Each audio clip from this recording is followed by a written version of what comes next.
Hi everyone, welcome to BSK Adda. Today I am going to teach you Nelson Mandela long walk to freedom. आज मैं जो कहानी पढ़ाने जा रहा हूँ वो नेल्सन मंडेला की ऑटोबायोग्राफी है। जब कोई इंसान अपनी कहानी खुद लिखता हो तो उसे हम ऑटोबायोग्राफी कहते हैं, और जब किसी इंसान की कहानी कोई दूसरे लोग लिखते हैं तो इसे हम लोग बायोग्राफी कहते हैं। इस कहानी में नेल्सन मंडेला की स्ट्रगल, वहाँ पर उसने कैसे काले और गोरे का भेदभाव को ख़त्म किया, वहाँ पर एक जो कानून थी एपाथी रूल उसे किस तरह समाप्त किया, इस चीज़ के बारे में सारी इन्फॉर्मेशन इस कहानी में हम लोग पता करेंगे। तो कहानी की शुरुआत होती है 10 मई 1994। अफ्रीका की हिस्ट्री में एक अहम दिन थी। उस दिन नेल्सन मंडेला शपथ लिए थे प्रेसिडेंट के लिए। पहली बार डेमोक्रेटिक गवर्नमेंट बनी। अफ्रीका पूरी दुनिया से नया रिलेशनशिप बनाने आया। अफ्रीका की सरजमीन पर पहली बार दुनिया के बड़े बड़े लीडर जमा हुए। ये समारोह यूनियन बिल्डिंग शहर प्रिटोरिया में हो रही थी। कई सालों तक इस बिल्डिंग पर गोरे लोगों की हुकूमत थी, लेकिन आज इस बिल्डिंग में डिफरेंट रंग और डिफरेंट मुल्क के लोग इकट्ठा हुए हैं। ये अफ्रीका की फर्स्ट डेमोक्रेटिक गवर्नमेंट और फर्स्ट नॉन रेशियल गवर्नमेंट बनी। इस प्रोग्राम के वक्त वहाँ ऑटम का मौसम चल रहा था। इस प्रोग्राम में मंडेला के साथ उसकी बेटी जनानी भी आई थी। इस स्टेज में पहला शपथ लेने वाला इंसान मिस्टर डी क्लर्क, जो सेकंड डिप्टी प्रेसिडेंट बने, और उसके बाद थीबो बैकी, जो फर्स्ट डिप्टी प्रेसिडेंट बने। जब मंडेला की बारी आई तो उसने कहा, मैं संविधान को फॉलो करूंगा और यहाँ के लोगों के भलाई के लिए काम करूंगा। मैं चाहता हूँ कि जो हमें आज़ादी मिली और ये हमेशा ऐसा ही बना रहे। कलर का भेदभाव यहाँ बहुत दिन चली, लोग इससे परेशान थे, लेकिन आज जो नई सोसाइटी बनी इससे पूरी दुनिया को प्राउड फील करेंगे। रंगी भेदभाव की वजह कर पूरी दुनिया ने साउथ अफ्रीका से सारे रिश्ते ख़त्म कर लिए थे, लेकिन आज दुनिया के तमाम मुल्क मौजूद हैं यहाँ और फिर से एक नया रिश्ता बनाने आए हैं, और आज वो लोग हमारे मेहमान हैं। इस मौका पर दुनिया का तमाम मुल्कों से आए हुए मेहमानों का शुक्रिया अदा करना चाहता हूँ। इस आज़ादी से पूरी इंसानियत की आज़ादी हुई है और एक आम जीत है आम लोगों के लिए, क्योंकि अब हमें पॉलिटिकल आज़ादी मिली है। अब कोई भी लोग लीडर बन सकते हैं, कोई भी इंसान गवर्नमेंट जॉब कर सकते हैं। आज हम कसम खाते हैं कि अब यहाँ के लोगों के साथ किसी तरह का भेदभाव नहीं होगा। आज के बाद किसी भी इंसान को इस खूबसूरत सरजमीन पर किसी तरह का भेदभाव नहीं होगा। थोड़ी ही देर में आसमानों में जेट्स और हेलीकॉप्टर उड़ने लगे और मुल्क को सलामी देने लगे।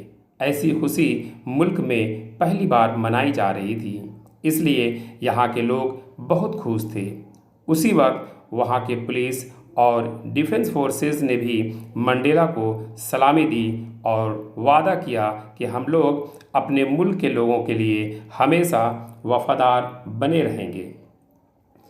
नेल्सन मंडेला कहते हैं कि जो सिपाही मुझे गिरफ्तार किया था आज वो हमें सलामी दे रहे हैं। आज कितना बदलाव आया है हमारे मुल्क में।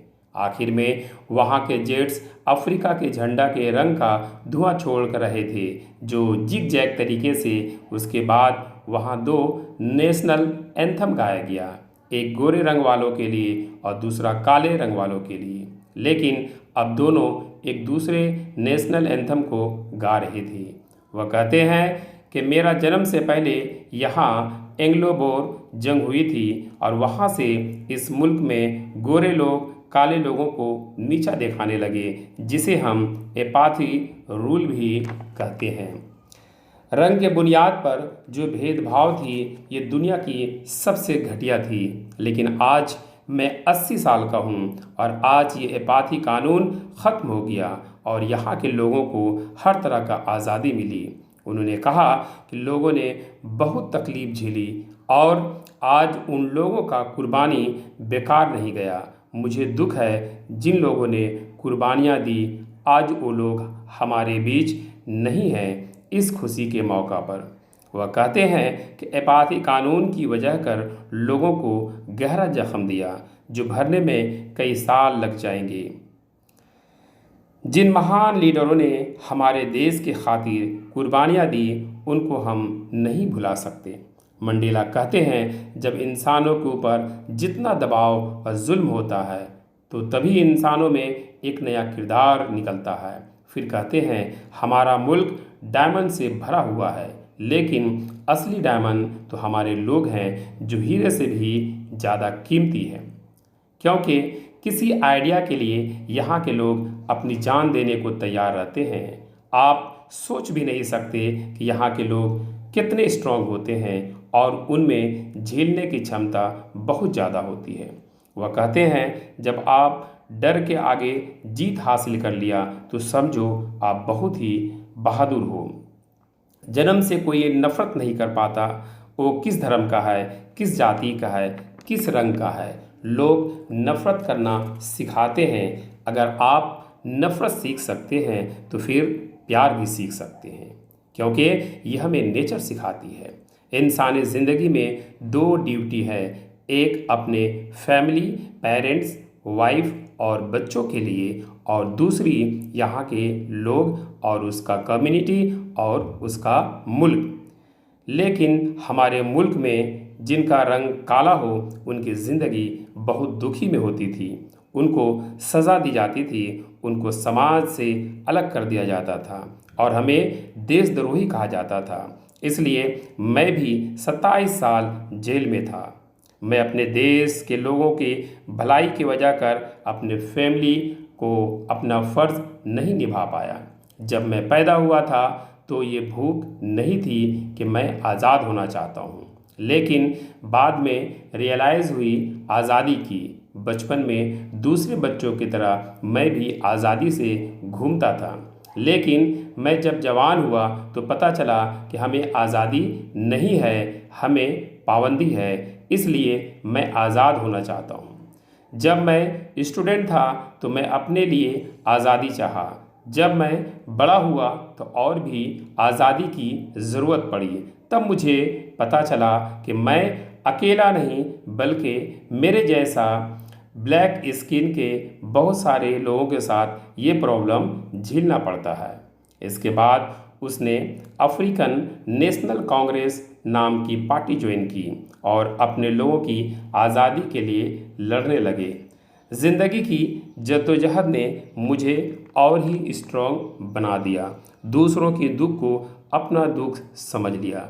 वो कहते हैं जो लोग किसी का आज़ादी छीनता है वह आज़ाद नहीं है, और जिनका आज़ादी छीना गया वो और ही आज़ाद नहीं है। और इस तरह दोनों लोग आज़ाद नहीं हैं, हमें दोनों को आज़ादी दिलाना है। I hope you liked the video, you understood the chapter. For more videos, please